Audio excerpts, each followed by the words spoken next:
नमस्कार, मैं हूं आशीष और आप देख रहे हैं आशीष कॉमर्स क्लासेस। मेरे प्रिय साथियों, हम लोग अपने वीडियोस में बात कर रहे थे मार्केटिंग की। हम लोग आज समझेंगे 5वें टॉपिक को और जानेंगे कि विपणन मिश्रण का वर्गीकरण या प्रकार यानी क्लासिफिकेशन और टाइप्स ऑफ मार्केटिंग मिक्स क्या होता है। इसके पहले हम लोगों ने पिछले 4 वीडियोस में मार्केटिंग के ही कॉन्सेप्ट को 1 बाय 1 समझा हुआ है। उस वीडियो को भी आप लोग हमारे चैनल के प्लेलिस्ट में जाकर के देख सकते हैं। हम लोग शुरू करते हैं कि मार्केटिंग मिक्स में उसका क्लासिफिकेशन या टाइप्स क्या होता है। जब कभी भी आपसे एग्ज़ाम में ये पूछा जाए कि मार्केटिंग मिक्स का क्लासिफिकेशन बताइए या फिर टाइप्स बताइए, तो आप लोग यहाँ पर 2 तरह की बातें बता सकते हैं, 4 P's और 7 P's। यहाँ पर आपको मैं बता देना चाहता हूँ कि जो भी ये दोनों तरह के कॉन्सेप्ट हैं, 4 P's और 7 P's, यानी यहाँ पर जो भी 7 P's और 4 P's हैं, यह कॉन्सेप्ट मैकार्थी जी के द्वारा दिया गया है, जो इकोनॉमिस्ट और विचारक रहे हैं। इनकी बातों को हम लोग समझेंगे, 4 P's और 7 P's को अच्छे से समझ लेंगे कि मार्केटिंग मिक्स का प्रकार क्या होता है। यही होता है मार्केटिंग मिक्स का प्रकार। यहाँ पर हम लोग सबसे पहले समझेंगे कि 4 P's में कौन कौन सी बातें आती हैं और फिर समझेंगे कि 7 P's में कौन कौन सी बातें आती हैं। सबसे पहले देखते हैं कि 4 P's में कौन कौन सी बातें आती हैं। यहाँ पर लिखा गया है कि मैकार्थी के 4 P यानी 4 P's ऑफ मैकार्थी, ठीक है ना।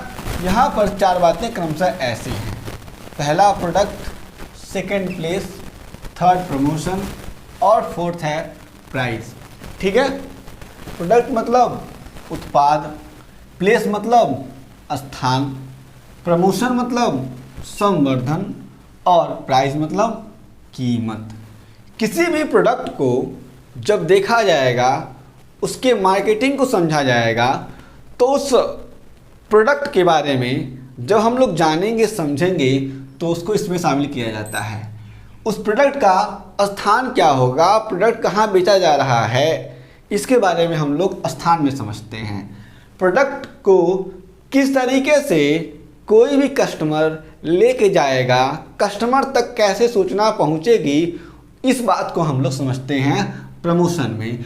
और प्रोडक्ट की कीमत क्या होगी, यानी जो भी उपभोक्ता है वो चाहता क्या है, किस कीमत पर कोई भी उपभोक्ता कोई भी प्रोडक्ट खरीदना चाहता है, उन सारी की सारी बातों को हम लोग इसमें समझते हैं, कीमत में यानी प्राइस में समझते हैं। तो यहाँ पे हम लोगों ने अभी 4 P's को शॉर्टकट में समझा हुआ है।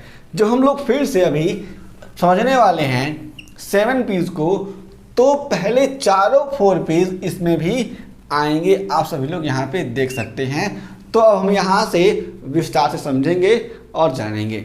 यहाँ पर जो भी 7 P's है, इस 7 P's में 4 P's पहले वाले हैं ये, और 3 P's हमारे पास आगे निकल के आ जाते हैं, ठीक है ना। और हमारे पास जो भी मैकार्थी के 7 P यानी 7 P's ऑफ मैकार्थी है, जो मार्केटिंग मिक्स से रिलेटेड है, उसको हम लोग समझते हैं। यहाँ पर पहला है उत्पाद यानी प्रोडक्ट, दूसरा है स्थान यानी प्लेस, तीसरा है संवर्धन यानी प्रमोशन, चौथा है कीमत यानी प्राइस, पांचवा है लोग यानी पीपल, छठवां है प्रक्रिया यानी प्रोसेस, और सातवां है फिजिकल एविडेंस यानी भौतिक प्रमाण। तो इन सारी की सारी बातों को हम लोग समझ लेते हैं। पहला है उत्पाद। क्या है उत्पाद यानी प्रोडक्ट। कोई भी कंपनी अगर चालू हो रही है, स्टार्ट हो रही है, शुरू हो रही है, तो निश्चित ही वह किसी न किसी उत्पाद का निर्माण करेगी। तभी वह क्या करेगी, उस उत्पाद का निर्माण करने के बाद से मार्केट में ले जाएगी, और जब मार्केट में ले जाएगी तभी निश्चित रूप से उसे मार्केटिंग की आवश्यकता पड़ती है। इस बात को आप लोग समझेंगे इन सारी की सारी क्रियाओं में। तो जो भी उत्पाद है उसमें आता है उत्पाद नियोजन। मैंने आपको पहले ही बताया हुआ था, जो भी प्रोडक्ट का निर्माण करती है कंपनी, उसका साइज़ क्या होगा, ठीक है ना, डिज़ाइन क्या होगा उसका, उसकी क्वालिटी कैसी रहेगी, उसकी क्वांटिटी कैसी रहेगी, क्या जो प्रोडक्ट बनाया जा रहा है वह कस्टमर के अनुरूप यानी उसके जो भी इच्छाएं हैं उसकी इच्छाओं के अनुरूप बनाया जा रहा है कि नहीं बनाया जा रहा है, इस बात को शामिल किया जाता है प्रोडक्ट प्लानिंग में यानी उत्पाद नियोजन में। तो जब कभी भी 4Ps में प्रोडक्ट की बात की जाएगी तो उसमें निश्चित रूप से उत्पाद नियोजन यानी प्रोडक्ट प्लानिंग को समझा जाता है। दूसरा अगला इसमें हम लोग देखते हैं विभिन्नीकरण। कोई भी कंपनी जब कभी भी कोई भी प्रोडक्ट बनाती है तो निश्चित रूप से वह चाहती है कि उसका प्रोडक्ट मार्केट में अच्छा बिके, अच्छे दामों पर बिके, इसलिए वह अपने प्रोडक्ट को अन्य सभी प्रोडक्ट से विभिन्न करके बेचती है। ठीक है ना। उसके बाद से आता है विभक्तीकरण। ठीक है ना। हम लोग देखते हैं तो हम लोगों ने समझा होगा कि जो भी कंपनी है वो क्या करती है, अपने प्रोडक्ट को कस्टमर के अकॉर्डिंग विभक्तीकरण कर लेती है। ठीक है ना, डिफरेंशिएशन कर लेती है। इस बात को हमें समझना है। अगला कॉन्सेप्ट आता है ब्रांड का। कंपनी अपने प्रोडक्ट को एक ब्रांड के रूप में, एक इमेज के रूप में लोगों के सामने यानी कस्टमर के सामने प्रस्तुत करती है।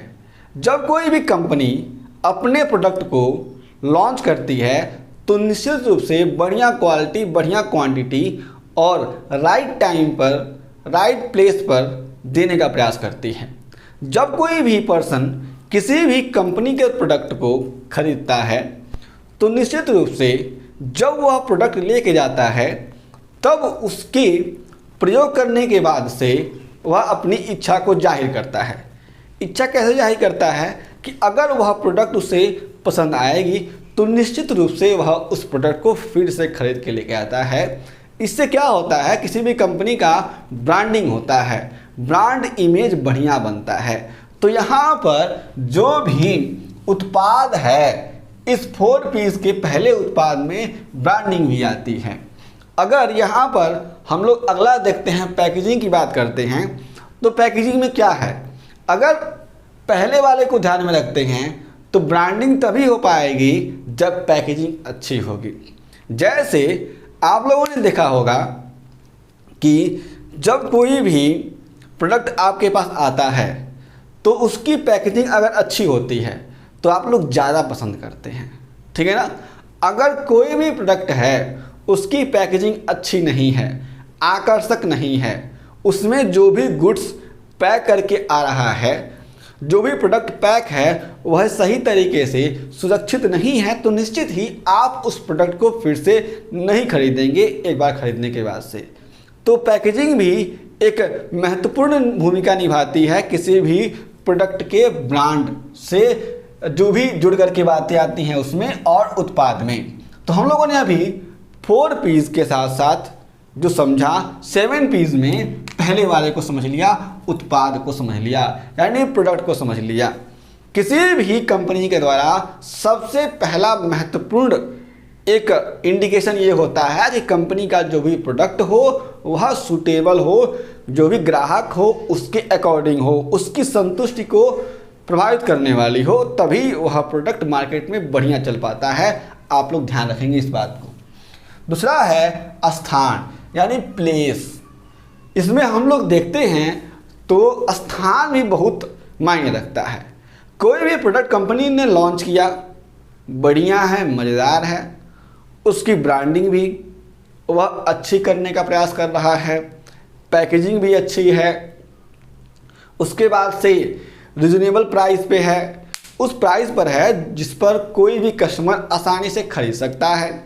लेकिन अगर वह प्रोडक्ट सही स्थान पर उपलब्ध नहीं है, यानी अगर कोई प्रोडक्ट साउथ इंडिया में चाहिए किसी भी कस्टमर को, लेकिन कंपनी ने उसको नॉर्थ इंडिया में प्रोवाइड कराया हुआ है, तो क्या उस कंपनी का प्रोडक्ट वह बिकेगा? नहीं बिकेगा। इसलिए स्थान को भी यहाँ पर ध्यान में रखा जाता है जब किसी भी कंपनी के प्रोडक्ट की बात की जाती है। तो यहाँ पर देखने को मिलेगा सही उत्पाद। कंपनी का पहले उत्पाद सही होना चाहिए, प्रोडक्ट सही होना चाहिए, और जो उत्पाद है वह सही समय पर उत्पादित होना चाहिए, और वह जो उत्पाद सही समय पर उत्पादित हो गया, प्रोडक्शन सही समय पे हो गया, तो उसके बाद से सही जगह पर उसका डिस्ट्रीब्यूशन भी होना चाहिए। इस बात को ध्यान में रखा जा सकता है, सही बाजार में उत्पाद होना चाहिए। जैसे अगर कोई भी कंपनी है, वह मान लीजिए सरसों का तेल बेच रही है, फॉर्चून का हम लोग एग्जाम्पल लेते हैं।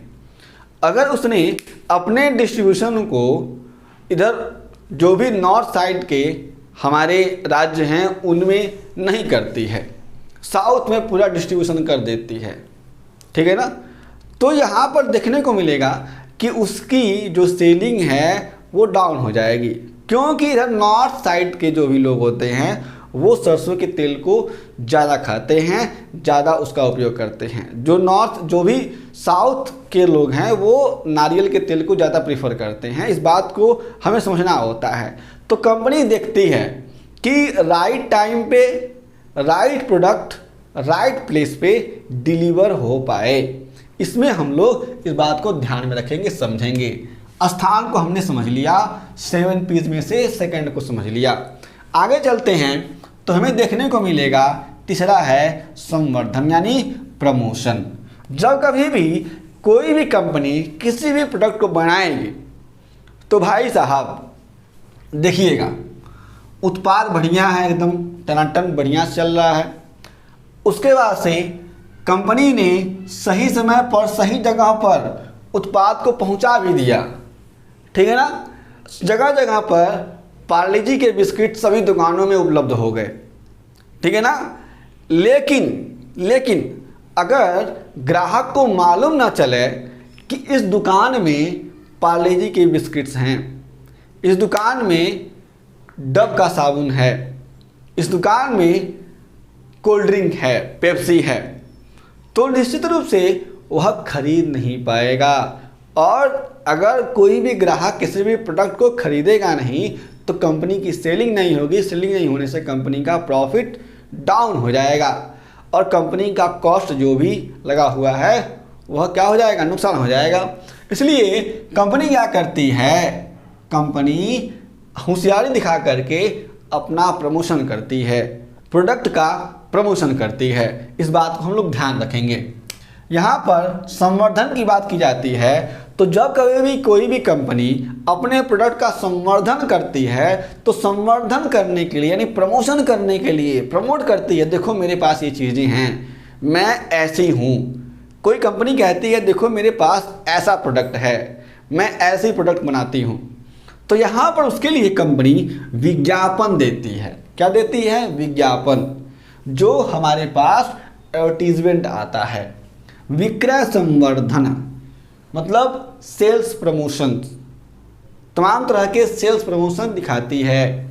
व्यक्तिगत विक्रय, गांव में शहरों में आप लोगों ने देखा होगा कि बहुत सारे जो भी एजेंट होते हैं, जो भी सेल्समैन हम लोग कह सकते हैं, वे क्या करते हैं, आते हैं और किसी भी कंपनी के प्रोडक्ट के बारे में बताते हैं और आपको कहते हैं कि इस प्रोडक्ट पे इतनी छूट है, ये प्रोडक्ट बहुत अच्छा है, ये है वो है, तमाम तरह की बातें बताते हैं। तो वह क्या है? व्यक्तिगत विक्रय है। यानी जो हमारा प्रमोशन है इसी में आता है कि कंपनी ने क्या किया, व्यक्तिगत विक्रय का सहारा लिया कि जो कंपनी का सेल्समैन है वह व्यक्तिगत रूप से जा कर के तमाम तरह के ग्राहकों से मिलेगा और कंपनी के प्रोडक्ट के बारे में बताएगा। हमारे पास एक पूरा का पूरा सब्जेक्ट है व्यक्तिगत विक्रय का यानी पर्सनल सेलिंग का, तो हम लोग उसमें व्यक्तिगत विक्रय यानी पर्सनल सेलिंग को बहुत ही डिटेल में समझने वाले हैं और जानने वाले हैं। उस वीडियो को भी आप लोग जरूर देखें, हमारे चैनल के प्लेलिस्ट में आपको मिल जाएगा। अगला आता है प्रचार। कंपनी प्रचार करती है भाई साहब, तमाम तरह के होर्डिंग लगा देती है, सोशल मीडिया पर तमाम तरह के पोस्टर लगा देती है। आजकल कंपनी क्या करती है, जगह जगह दीवारों पर लिख देती है। आप लोगों ने देखा होगा लाइफ बॉय, लक्स, जो भी तमाम तरह के दंत मंजन हैं उनका प्रचार लगा होता है, लिखा होता है। तो इन तमाम तरह के माध्यमों से कंपनी ग्राहकों को बताती है कि देखो हमारे पास इस तरह का प्रोडक्ट है और जो प्रोडक्ट हमारे पास है वह प्रोडक्ट आपके लिए ही है, आपकी उपयोगिता के लिए ही है। तो यहाँ पर हम लोगों ने अब समझ लिया सी यानी थर्ड को, संवर्धन को, जो हमारे पास 7 P's का है। अगला देखते हैं चौथे को, कीमत को, प्राइस। तमाम तरह की बातें हो गई, उत्पाद भी बन गया बढ़िया है, सही समय पर सही उत्पाद सही जगह पर पहुंच गया, दुकान में सामान पहुंच गया, माल पहुंच गया, ठीक है ना। विज्ञापन भी हो गया कि देखो मेरे पास जो गुड्स है वो बहुत बढ़िया है, आपके लिए ही है। लोगों को लगा कि हाँ यार, कंपनी जो सामान बेचना चाहती है वो हमारे लिए तो है और हमें वह खरीदना चाहिए। अब लोग गए दुकान पर जाने के बाद से मालूम चला भाई साहब ये बहुत महंगी चीज़ है। तो कस्टमर क्या करेंगे, जो भी कस्टमर हैं हो सकता है वो घूम के चले आएँ, क्योंकि जो भी अधिकतर लोग हमारे देश में हैं वह मीडियम इनकम वाले हैं या फिर लोअर इनकम वाले हैं। लग्जरियस गुड्स की बात हम लोग यहाँ पे नहीं करेंगे, ठीक है ना। जिनके पास पैसे हैं वो क्या करते हैं, हमेशा लग्जरियस गुड्स पे जाते हैं, महंगी वस्तुओं को खरीदते हैं। तो अगर किसी भी प्रोडक्ट की कीमत सही नहीं है, सुटेबल नहीं है, रिजनेबल प्राइस नहीं है, उचित कीमत नहीं है, तो लोग उस प्रोडक्ट को नहीं खरीदेंगे। यहाँ पर अगर किसी भी कंपनी के द्वारा कीमत की बात की जाती है, कीमत का निर्धारण किया जाता है, तो उसमें देखा जाता है कि उत्पाद की लागत क्या है, जो प्रोडक्ट बनाया जा रहा है उसको कितने में बेचा जाएगा। ये बात देखने के लिए सबसे पहले कॉस्ट देखा जाता है, कंपनी का कितना खर्चा लगा है उसको बनाने में। फिर ग्राहकों की रुचि देखी जाती है, जो भी प्रोडक्ट बनाया जा रहा है और जिस प्रोडक्ट को बेचना जा रहा है वह प्रोडक्ट जिस प्राइस पर कंपनी सोच रही है, विचार कर रही है बेचने के लिए, क्या उस प्राइस पर लोग खरीदेंगे। अगर उस प्राइस पर लोग खरीद सकते हैं तभी कंपनी उस प्राइस पर बेचती है। कई बार देखा होगा आप लोगों ने कि कंपनी लॉस में चली जाती है, तो कई बार कारण ये भी हो जाता है कि कंपनी के पास जो भी प्रोडक्ट होते हैं, जो भी उसकी मैन्युफैक्चरिंग होती है, वह उसमें कॉस्ट ज़्यादा लग जाता है। लेकिन कंपनी जो कंपटीशन के माहौल में होती है वह अपने प्रोडक्ट को उस कॉस्ट से हायर पर यानी ज़्यादा प्रॉफिट पे नहीं बेच पाती है, लोअर प्रॉफिट पे या फिर एकदम फ्लैट पे बेच पाती है कॉस्ट के बेस पर। तो इसलिए कंपनी के द्वारा यहाँ पर ग्राहकों की रुचि को भी ध्यान में रखा जाता है। जो भी बाज़ार है यह भी बहुत मायने रखता है, कंपनी के द्वारा जो भी कीमत होता है उसको ध्यान में रखा जाता है। तो अगर बाज़ार बढ़िया है तो कीमत बढ़िया होता है, बढ़िया मिलता है। यहाँ पर ध्यान रखेंगे, बाज़ार की बात करेंगे तो हम लोग स्थान यानी प्लेस को भी रख लेते हैं। अगर किसी भी छोटे से दुकान में जाएंगे तो हो सकता है कि जो सामान आपको 400-500 में मिल जा रहा है, निश्चित ही वह सामान लेने के लिए आप शॉपिंग मॉल में जाते हैं तो निश्चित ही वह सामान आपको 200-150 या 50-60 रुपये महंगे ही पड़ते हैं। तो यहाँ पर बाज़ार की भी बात आ जाती है, किसी भी प्रोडक्ट की कीमत को देखा जाता है। तो आगे चलते हैं, हम लोगों ने अभी जो भी ऊपर के 4 पीस पड़े हुए थे उन चारों के चारों पीस को यानी 4 पीस को 7 पीस के अंतर्गत समझ लिया हुआ है। आपको ये बात समझ में आ चुकी होगी। इसके नोट्स को हम अपनी वेबसाइट्स www.asiscommerceclasses.com पर उपलब्ध करा देंगे और इसका नोट्स जो होगा उसके लिंक को हम लोग प्रोवाइड करा देंगे इसी वीडियो के नीचे डिस्क्रिप्शन बॉक्स में। आप लोग वहां जाकर के पढ़ सकते हैं और अपने नोट्स को बना सकते हैं बढ़िया से। फिर भी अगर कोई क्वेश्चन हो तो हमसे ज़रूर पूछिएगा। आगे चलते हैं हम लोग, हमारे पास जो 3 पीस और बच चुके हैं इसको हम लोग समझ लेते हैं। हमारा 5वां है लोग यानी पीपल्स। कंपनी कोई भी प्रोडक्ट बनाई, सही स्थान पे पहुंचा दिया, प्रमोशन भी कर दिया, कीमत भी सही है, लेकिन ध्यान रखिएगा कि क्या वह प्रोडक्ट सही आदमी के पास पहुंच पाया। अगर वह प्रोडक्ट सही आदमी के पास नहीं पहुंच पाया तो वह प्रोडक्ट नहीं बिकेगा। अगर उस प्रोडक्ट ने जो भी कस्टमर खरीदने आया है उसकी संतुष्टि को ध्यान में नहीं रखा तो क्या होगा, वह प्रोडक्ट बिक पाएगा।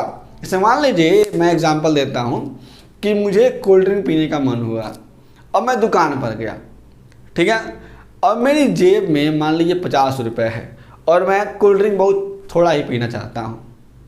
दुकान पर गया और मुझे मान लीजिए 200 ml का कोल्ड ड्रिंक लेना है, कोई भी हो सकता है, ठीक है ना।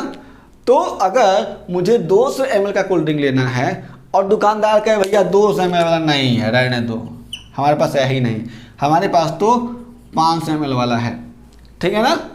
अगर वो मुझे 500 ml वाला देगा तो क्या मैं खरीदूंगा? नहीं खरीदूंगा ना, क्योंकि जो भी यहाँ पर दुकानदार है उसने मेरी संतुष्टि को प्रभावित नहीं किया। मेरे पास जो परचेजिंग पावर है उस परचेजिंग पावर के अकॉर्डिंग उसके पास जो भी प्रोडक्ट है वो अवेलेबल नहीं है। इसलिए यहाँ पर कंपनी को लोगों की रुचि, संतुष्टि आदि को भी ध्यान में रखा जाता है। कंपनी क्या करती है, जो उसके पास कर्मचारी होते हैं, उपभोक्ता होते हैं, ग्राहक होते हैं, इन सभी के लिए तमाम तरह के प्रोग्राम लॉन्च करती है, देखती है, उन्हें समझती है, सर्वे कराती है कि वर्तमान समय में ग्राहकों की रुचि क्या है, वे किस तरह के प्रोडक्ट किस कीमत पर कहाँ कैसे चाहते हैं। उसके हिसाब से कंपनी क्या करती है, अपने प्रोडक्ट को लॉन्च करती है और डिस्ट्रीब्यूट करती है। यहाँ पे हम लोगों ने इसको भी समझ लिया, लोग यानी पीपल्स को भी समझ लिया। आगे चलते हैं हम लोग छठवें पर, प्रक्रिया यानी प्रोसेस। निश्चित ही जब मार्केटिंग की बात की जाती है तो मार्केटिंग मिक्स को समझते समय हम लोग प्रोसेस को भी समझ लेते हैं, क्योंकि हमने आपको पहले ही बताया था कि जो मार्केटिंग है वो क्या, एक प्रोसेस है ना, प्रक्रिया है, जिसमें ग्राहकों की संतुष्टि को ध्यान में रखते हुए कोई भी कंपनी अपने प्रोडक्ट को बनाती है, उत्पादित करती है, उसका डिस्ट्रीब्यूशन करती है। ओके, तो हम लोग उसी बात को ध्यान में रखेंगे तो प्रक्रिया को समझेंगे। जो कोई भी कंपनी है वह प्रोडक्ट क्यों बनाएगी, प्रोडक्ट बना ली ना तो भाई साहब वह क्या करेगी, अपने ग्राहकों तक उस प्रोडक्ट को पहुंचाएगी ना। तो इसके लिए यहाँ पर कहा गया है कि अंतिम उपभोक्ता तक उत्पाद पहुंचाने की प्रक्रिया या चरण। तो यहाँ पर जो कोई भी कंपनी प्रोडक्ट जिस प्रोडक्ट को बनाएगी उसको अंतिम उपभोक्ता तक पहुंचाएगी। इसमें तमाम तरह की बातें समझी जा सकती हैं जो हमारी प्रक्रिया के अंतर्गत आती हैं। जैसे मान लीजिए प्रोडक्ट बना, फिर उसका डिस्ट्रीब्यूशन करना है, कैसे कैसे हमें लेके जाना है, कौन उपभोक्ता कितनी कीमत पर चाहता है प्रोडक्ट। जैसे एक ही कंपनी दो तरह के सामान बनाती है, एक हाई प्राइस पर, एक लो प्राइस पर, ठीक है ना।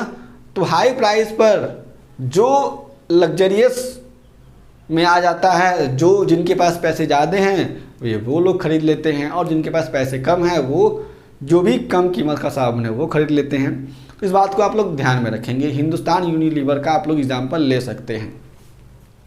आगे हम लोग देखते हैं अंतिम को, सातवें को, यानी भौतिक प्रमाण की बात करते हैं, फिजिकल एविडेंस की बात करते हैं। जब कभी भी भौतिक प्रमाण यानी फिजिकल एविडेंस की बात करते हैं तो हम लोग देखेंगे कि उत्पाद की भौतिक स्थिति क्या है। भाई साहब, जो भी प्रोडक्ट है अगर वो लूज पूज कर दिया गया और कस्टमर को लाके दे दिया गया तो कस्टमर खरीदेगा?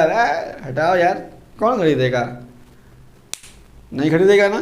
तो इस बात को ध्यान में रखना होता है। कोई भी कंपनी ध्यान रखती है कि कोई भी प्रोडक्ट वो जब वो बना रही है तो ब्रांडिंग मज़ेदार करती है, ज़बरदस्त करती है, पैकेजिंग बहुत बढ़िया करती है, डिस्ट्रीब्यूशन चैनल मस्त करती है कि कंपनी के द्वारा जो भी प्रोडक्ट कस्टमर के पास भेजे जा रहे हैं वो ऑन टाइम पहुंच जाएं, बढ़िया पहुंच जाएं। अमेज़ॉन से आप लोगों ने कोई भी प्रोडक्ट अगर ख़रीदा होगा तो देखा होगा कि आपके पास जो भी प्रोडक्ट आते हैं अच्छी पैकेजिंग के आते हैं। कंपनी क्या करती है, ध्यान रखती है ना कि जो भी प्रोडक्ट हैं वे सारे के सारे प्रोडक्ट कस्टमर के पास ऑन टाइम अच्छी स्थिति में पहुंच जाएं। यानी उसका फिजिकल एविडेंस बढ़िया होगा तभी ना वह कंपनी के द्वारा जो भी प्रोडक्ट भेजा जाएगा वो पहुंच पाएगा। तो यहाँ पर 7वां में जो हमारा भौतिक प्रमाण है इसमें ब्रांडिंग और पैकेजिंग आती है। हमने ब्रांडिंग और पैकेजिंग को पहले समझ लिया हुआ है, इसलिए यहाँ पर ज़्यादा एक्सप्लेन करने की आवश्यकता नहीं है, नहीं तो वीडियो बड़ा हो जाता तो बच्चे शिकायत करने लगते हैं। हम लोगों ने आज समझा कि विपणन मिश्रण का वर्गीकरण या प्रकार क्या होता है, यानी classification of types of marketing mix. ठीक है ना, यहाँ पे लिखा हुआ है मार्केटिंग मिक्स, ठीक है ना। तो इसमें हम लोगों ने 2 तरह से मार्केटिंग मिक्स के प्रकार यानी वर्गीकरण को समझा, 4 Ps of marketing mix and 7 Ps of marketing mix, जो मैकार्थी के द्वारा दिया गया है। यहाँ पर जो 4 पीस ऑफ मार्केटिंग मिक्स है इसमें प्रोडक्ट, प्लेस, प्रमोशन, प्राइस आता है, और 7 पीस में product, place, promotion, price, people, process और फिजिकल एविडेंस आता है। आप लोग इसको याद कर लेंगे और ध्यान रखेंगे, अपना नोट्स भी बना लेंगे। यदि आपके पास और कोई भी प्रश्न होता है मार्केटिंग से रिलेटेड तो उन सारे के सारे प्रश्नों को बेझिझक हमसे जरूर पूछिए, हम लोग आपके सही प्रश्नों का उत्तर जरूर देंगे। यदि आप चैनल पर नए हैं चैनल को सब्सक्राइब कर लीजिए, वीडियो को शेयर कर दीजिए और लाइक कर दीजिए। हम फिर से मिलेंगे एक नए वीडियो के साथ, तब तक के लिए जय हिंद।